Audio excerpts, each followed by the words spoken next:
এনে অপ্প করে নেবো, Oppo Oppo Oppo Oppo Oppo নে। অতটা করে নিলে খেতে পারবি না বাবা। Hello everyone, good morning and welcome back to my channel daily blog. এই না জানা আবারও একটা নতুন ব্লগে তোমাদের সবাইকে অনেক অনেক ভালোবাসা ও স্বাগত জানাচ্ছি। আশা করছি তোমরা সবাই খুব ভালো আছো, আমরাও ভীষণ ভালো আছি। আজকে হলো সানডে না বাবা, আজকে কি সানডে। তো এখন বাজে ঘড়িতে 9:30। আর আজকের ব্লগটা আমি এখন থেকে স্টার্ট করছি। আশা করছি ব্লগটা তোমাদের ভালো লাগবে, আর ভালো লাগলে অবশ্যই একটা লাইক করে দিও, আর নতুন বন্ধুরা তোমরা প্লিজ আমার চ্যানেলটা সাবস্ক্রাইব করে দিও। নাও নাও অপ্প করে নাও বাবা। তো মাম্মা জাস্ট একটু আগে ঘুমের থেকে উঠলে, ঘুম খায় না বাবা। তো মাম্মাকে এখন আমি একটু কলা খাওয়াচ্ছি, কারণ মাম্মার একটু প্রোটিন প্রবলেম আছে। তো যদি এই কলা খাইয়ে একটু কিছু মানে সুরাহা পাই, জানো কি কষ্ট হয় ও যখন পটি করে, মানে প্রচণ্ড রকম একটু মানে শক্ত টাইপসের ওর পটিটা হয়, কেন জানি না। এবার এর সলিউশন যদি তোমাদের কারো জানা থাকে প্লিজ একটু কমেন্ট করে জানিও। আমার মানে প্রচণ্ড কষ্ট লাগে জানো তোকে দেখে।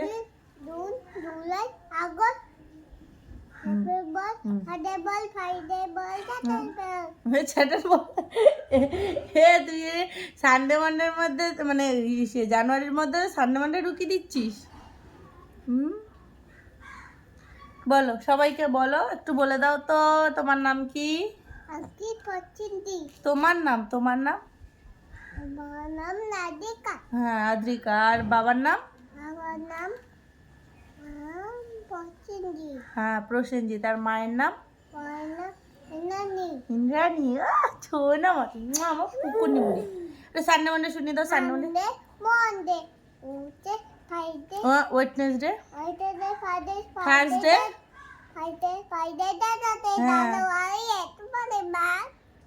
এপ্রিল, মে,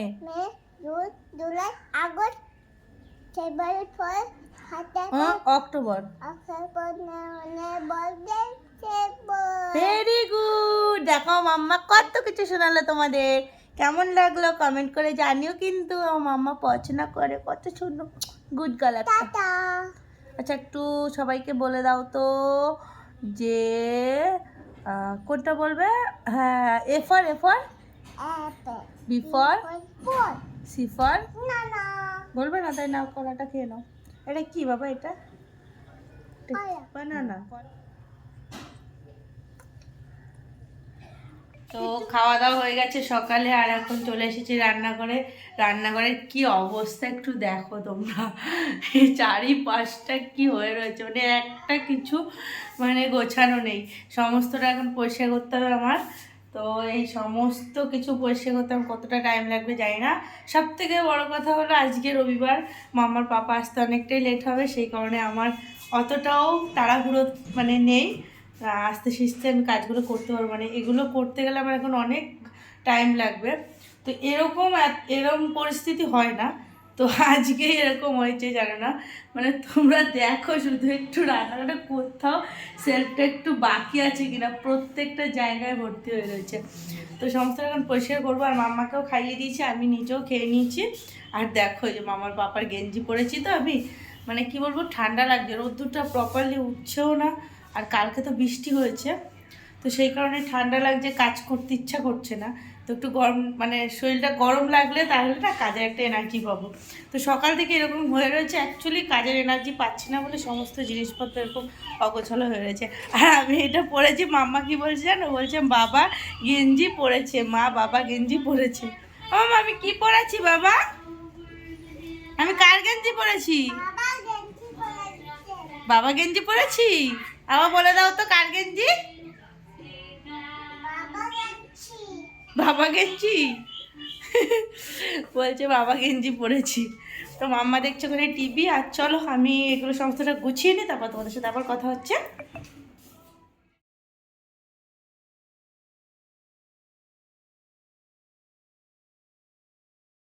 ভিডিওটা এডিট করতে বসে এখন দেখছি আর ভাবছি যে সত্যি এত তাড়াতাড়ি যদি কাজ করতে পারতাম। মানে এখানে এই যে স্পিডটা বাড়িয়ে দেওয়া হয়েছে, যার কারণে মানে মনে হচ্ছে যেন সেকেন্ডের মধ্যে সমস্ত কাজটা আমার হয়ে যাচ্ছে। তো সত্যি কথা এরকমভাবে যদি কাজ করতে পারতাম তাহলে হয়তো নিজের জন্য একটু সময় বের করতে পারতাম।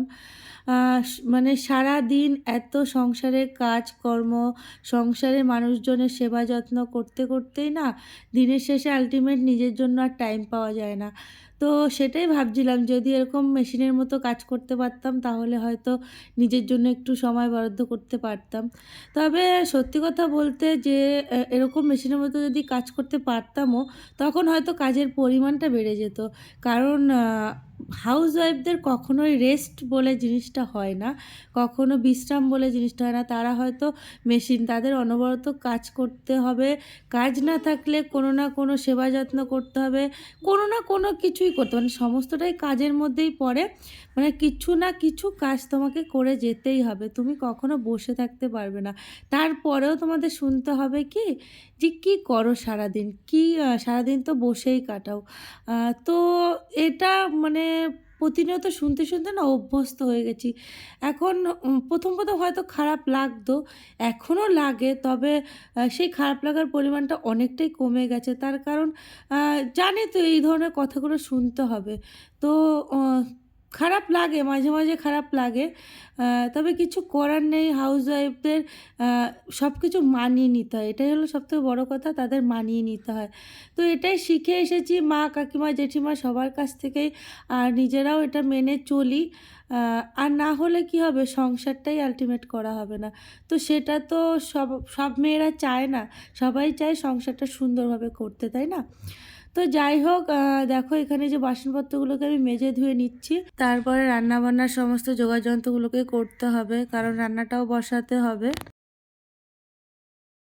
তো ফাইনালি রান্নাঘরের মানে সমস্ত পরিষ্কার পরিচ্ছন্ন কমপ্লিট। এখন রান্না বসালে হয়। তো ভাত বসাবো, এখন ভাত বসিয়ে তারপর মাম্মাকে যাবো স্নান করাতে, কারণ মাম্মার স্নানের টাইম হয়ে গেছে। আর চলো তোমাদেরকে দেখাই যে রান্নাঘরটা কেমন পরিষ্কার করে নিয়েছি, কীরকম ছিল আর কীরকম হয়েছে। চলো দেখো তখনের রান্নাঘরের অবস্থাটা কী ছিল, আর এখন দেখো রান্নাঘরটা নিট অ্যান্ড ক্লিন। তো দেখে মনে হচ্ছে ওহ, এক তুড়িতে মনে হয় হয়ে গেল, করতে যে কতটা সময় লাগলো। যাই হোক চলো দেখো এখানে কতগুলো বাসন, এক গামলা, এই সাইডে আবার এতগুলো, আবার এই যে গ্যাসের উপরে এতগুলো রয়েছে। তো যাই হোক এখন এখানে মাংসটা বের করে রেখেছিলাম সকালেই। তো মাংসটা এই যে মানে ছেড়ে গেছে, ডিপ ফ্রিজে ছিল যেহেতু, সেই কারণে একটু বরফ হয়েছিল, তো মাংসটা ছেড়ে গেছে। মাংস করা হবে আর ভাত বসাবো এখন আমি। তো এই ভাতটা বসিয়ে দিয়ে মাম্মাকে যাবো স্নান করাতে।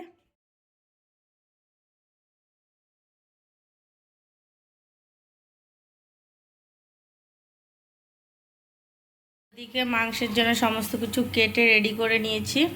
তো এখানে পেঁয়াজ, আদা, রসুন, লঙ্কা, টমেটো, আলু সমস্ত কিছু নিয়ে নিয়েছি। আর এখানে চিকেনটাকেও ধুয়ে রেখেছি ভালো করে। তো চিকেনটাকেও আমার ধোয়া হয়ে গেছে। এখন চিকেনটাকে বসিয়ে দেবো। আর ওদিকে মাম্মাকেও স্নান করে নিয়ে এসেছি, আর ভাতটাও বসিয়ে দিচ্ছি। এই এক টুকরো বেগুন ছিল, নষ্ট হয়ে যাচ্ছে, তো ভাবলাম কি করি, তো সিদ্ধ দিয়ে দিলাম, খেয়ে নেবো। আর এদিকে তেলটা শেষ হয়ে গেছিলো, তেলটাকে আবার কাটলাম। তো চলো মাংসটাকে বসিয়ে নিই। তো এদিকে এই প্রথমে এইগুলোকে একটু মানে এই টমেটো, আদা, রসুন, লঙ্কা এগুলোকে পেস্ট করব।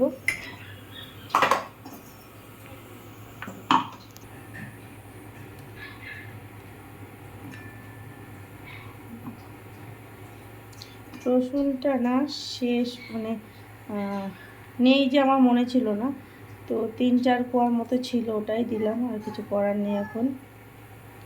তো এটাকে পেস্ট করে নেবো। আর পেঁয়াজটাকে পেস্ট করব না, পেঁয়াজটাকে ভেজেই নেব। তো চলো এটাকে পেস্ট করে নিই। তো এদিকে মশলাটা আমার পেস্ট করা হয়ে গেছে। আর জানো তো এই মশলা করতে গিয়ে হয়েছে কি পরিস্থিতি, মশলাটা সামান্য একটু হয়তো জল বেশি হয়ে গেছে, বা দুখানা টমেটো মানে দিয়েছি যেহেতু, সেই কারণে কি হয়েছে, একটু হয়তো বেশি হয়ে গেছে, ব্যাস একদম ছিটে চারিপাশে ছড়িয়ে ছিটিয়ে গেছে। মানে কি বলবো, তাড়াতাড়ি করে সমস্ত কাজটা করতে যাচ্ছে আর যত দেরি হচ্ছে। তারপর সেই দেওয়ালের মধ্যে লেগে গেছে, মেঝেতে লেগে গেছে, সমস্তটা আবার পরিষ্কার করলাম। মানে তাড়াতাড়ি কাজ করতে যাও আরও বেশি, মানে বেশি করে দেরি। তো যাই হোক, এখানে এই যে তেল বসিয়ে দিচ্ছি, তেলটা গরমও হয়ে গেছে, আর এখন আলুগুলোকে আমি ভেজে নিচ্ছি। তো লাল লাল করে আলুগুলোকে এখন ভেজে নেব। আর মাংসে মেইনলি আলু দেওয়া হয় মাম্মার পাপার জন্য, কারণ ও মাংসের আলুটা খেতে ভালোবাসে। এমনি আলু সেরকম একটাও খেতে চায় না, মাছের ঝোলে আলু দিলেও খায় না, তবে ও মাংসের আলুটা প্রচণ্ডই ভালোবাসে। তো সেই কারণেই আলুটা দিতে হয়। আর আলু দিলে আমার মনে হয় কি, মাংসটা মনে হয় বেশি ওই মাখা মাখা কাদা কাদা মতো হয়ে যায়, মানে ভালো লাগে না আমার, সত্যি কথা বলতে। তো যাই হোক, ওর জন্য দিতে হয়। আর এখানে দেখো, পেঁয়াজটাকে আগে আমি একটু লবণ মাখিয়ে রেখেছিলাম, যে কারণে কী হবে বলো তো, তাড়াতাড়ি করে তেলে দিলে পেঁয়াজগুলো গলে যাবে, কারণ অলরেডি নরম হয়ে যাবে অনেকটা। তো সেই কারণে মশলাটা কষাতেও অনেকটা টাইম লাগবে। এই করে তোমরা মানে গ্যাসটাও সাশ্রয় করতে পারবে, আর মানে মশলাটা তাড়াতাড়ি কষেও যাবে। যাই হোক, এখানে দেখো পেঁয়াজটা আমার ভাজা হয়ে গেছে, আর এখন ওই যে পেস্টটা করে রেখেছিলাম সেটাকে দিয়ে দিলাম। দিয়ে এখানে কিন্তু আমি একটু মাংসের চর্বি দিয়েছি, তার কারণ কি বলো তো, মাংসের চর্বিটা পরে দিলেও তো সে অনেকটা তেল ছাড়বে। তো সেই কারণে যেহেতু এখানে তেল আমি দিয়েছি, আর মাংসের চর্বিটা দিলে আরেকটু তেল বেড়ে যাবে, তাহলে আমার মশলাটা কষাতেও সুবিধা হবে।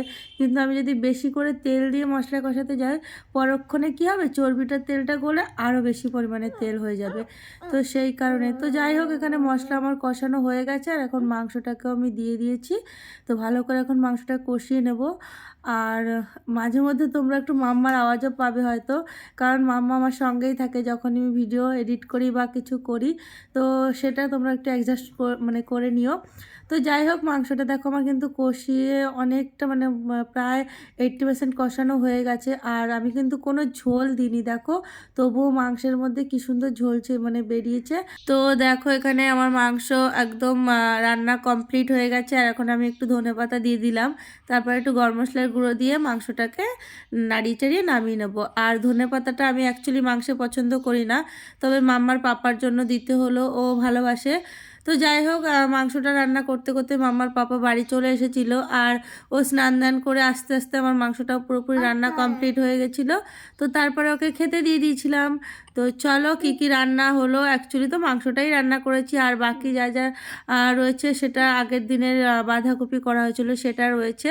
তো দেখো, এই যে মাংসটা এখানে, আর এই বাঁধাকপিটা এখানে রয়েছে অর্ধেক মাম্মার পাপাকে দিয়েছি। তো ওর ভাত বেড়ে দিয়েছি অলরেডি, ও খেতে বসে গেছে। তো চিকেনটা এখন নিয়ে গিয়ে ওকে খেতে দেবো। তো চলো, তোমরাও সঙ্গে থাকো, ভিডিওটা দেখতে থাকো।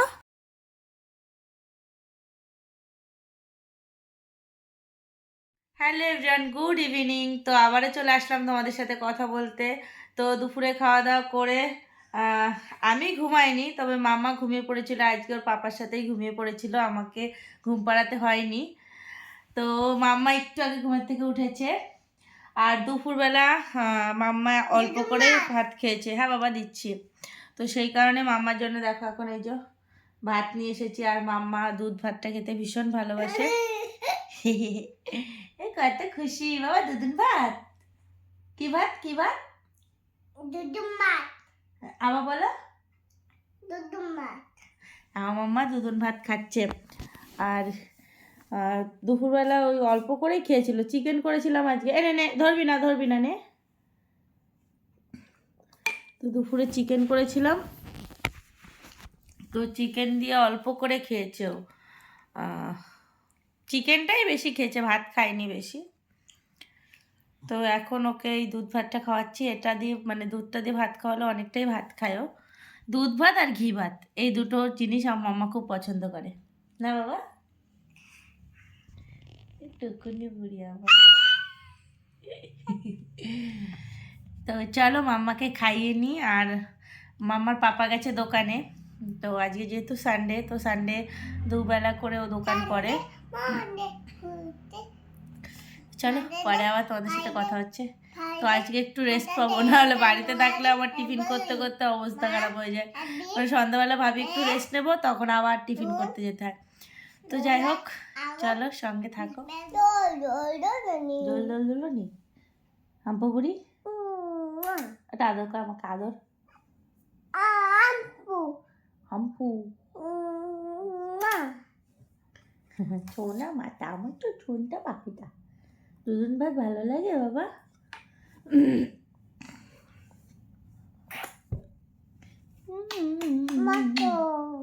আচ্ছা,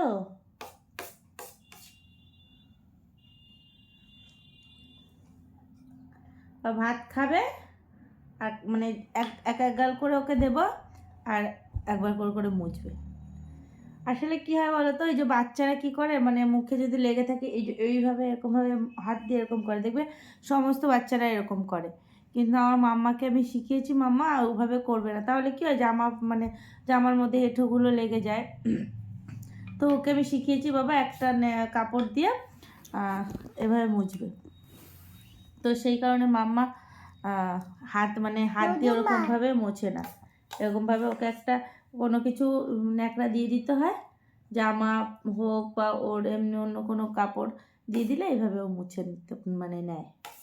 ও এঁঠোটা পুরো হাত পায়ে লাগায় না। এটা কিন্তু প্রত্যেকটা বাচ্চাই করে, জানো তো। বাবা পড়ে যাবে মা। তো আমার মাম্মা এই অভ্যাসটা বেশ হয়েছে। ও অন্য কোনো কিছু দিয়ে মুছবে না। ওকে যতক্ষণ না ওর হাতে কোনো একটা ন্যাকড়া কিছু ধরিয়ে দেওয়া হবে ততক্ষণ অবধি ও কোনো কিছুতে মুছবে না।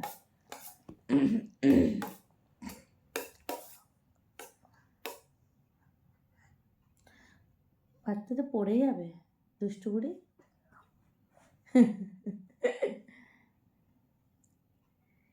নে, ফেলছিস কেন? জল খাবি?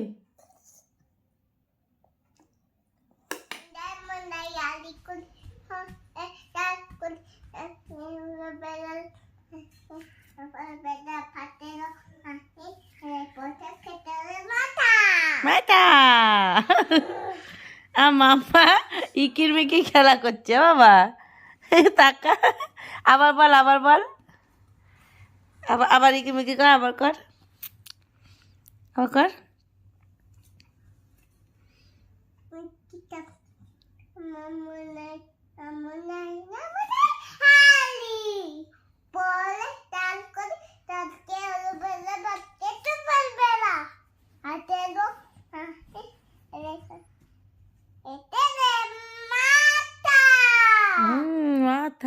তো দেখো আমাদের রাত্রে খাওয়া দাওয়া কমপ্লিট, আর এখন আমরা শুয়ে পড়েছি। আর মাম্মাকে তো দুধ ভাত খাইয়ে দিয়েছিলাম, তো পরে আবার একটু দুধ ভাত খাইয়ে দিয়েছি ওকে। আর আমরা খেয়েছি হলো চিকেন ছিল দুপুরে, চিকেন দিয়ে মামার পাপা আসার সময় বিরিয়ানি নিয়ে এসেছিলো, তো চিকেন দিয়ে বিরিয়ানি খেয়ে নিয়েছি, চিকেন বিরিয়ানি। তো যাই হোক, চলো বন্ধুরা, ভিডিওটা আজকের মতো তাহলে এখানেই শেষ করছি। ভিডিওটা তোমাদের কেমন লাগলো অবশ্যই কিন্তু কমেন্ট করে জানিও। ভিডিওটা ভালো লাগলে অবশ্যই একটা লাইক করে দিও। নতুন বন্ধু তোমরা প্লিজ আমার চ্যানেলটা সাবস্ক্রাইব করে দিও। তো আবারও কালকে তোমাদের সঙ্গে চলে আসবো নতুন একটা ভিডিও শেয়ার করতে। তো প্রত্যেক দিন সকাল 11টা থেকে 11:30টার মধ্যে আমি নতুন ভিডিও নিয়ে চলে আসি। তো তোমরা সবাই পাশে থেকো, সাপোর্ট করো, তোমাদের ভালোবাসা ছাড়া কখনোই আমি এগোতে পারবো না। তো চলো টাটা, সবাই সুস্থ থেকো, ভালো থেকো, গুড নাইট।